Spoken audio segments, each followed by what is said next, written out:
Hi everyone, I just thought I would do a quick video on putting a curved name on a curved ball. A lot of people seem to be having a lot of trouble with that, and just to let you know that this particular bauble, or ball as you would know it, and I'm just trying to bring the camera in just a fraction if I can. There we go. And try and bring it up a little bit. There we go. How's that? Okay. So this particular one has Metamark in yellow. It has the Kmart contact for the names across here of this particular team. And it also has Avery in the chrome. Okay, so it has 3 different types of vinyl.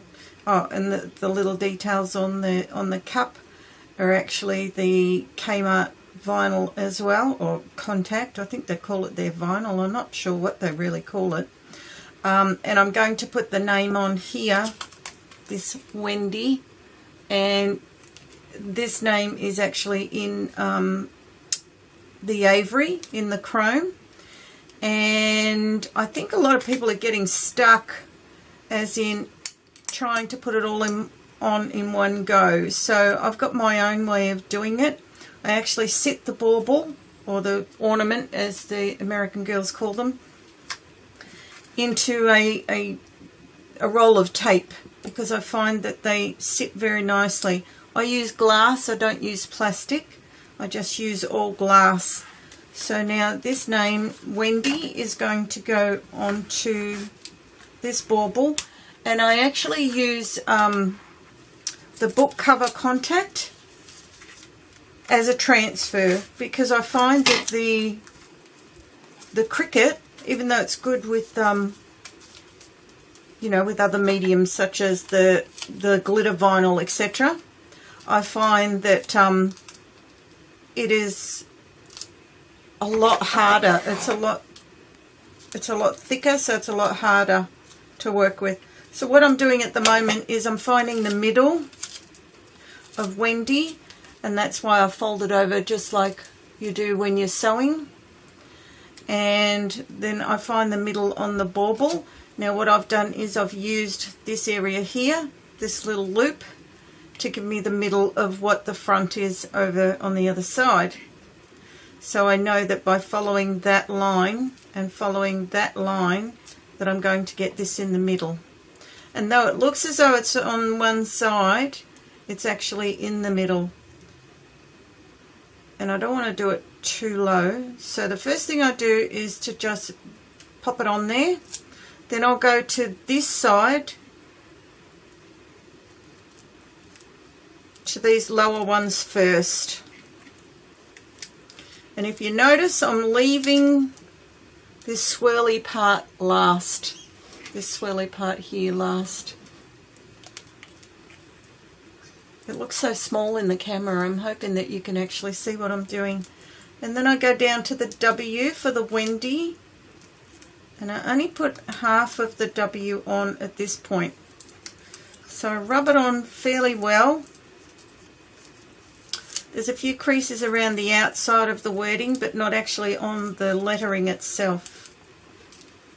Then we come to this part here. Now this is where I actually stretch the contact out, whereas you can't do that with the cricket transfer. I stretch this.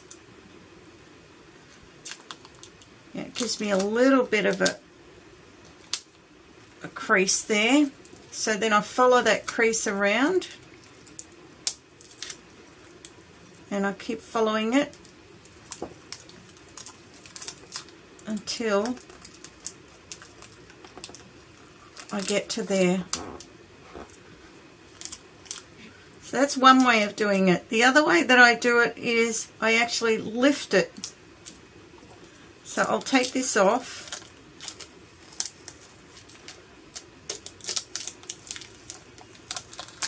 Right, and then I use my thumb to press it down,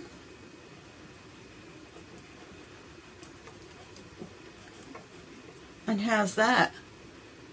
Oh, that way. There we go. Wendy. Perfect.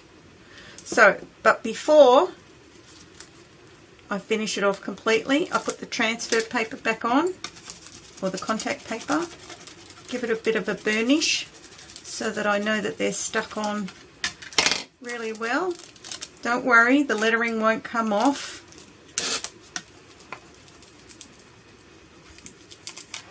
Now let's say that if I couldn't get that to work by stretching, then what I would do is nick the transfer paper and then work it around that way. Otherwise, I would lift the transfer paper off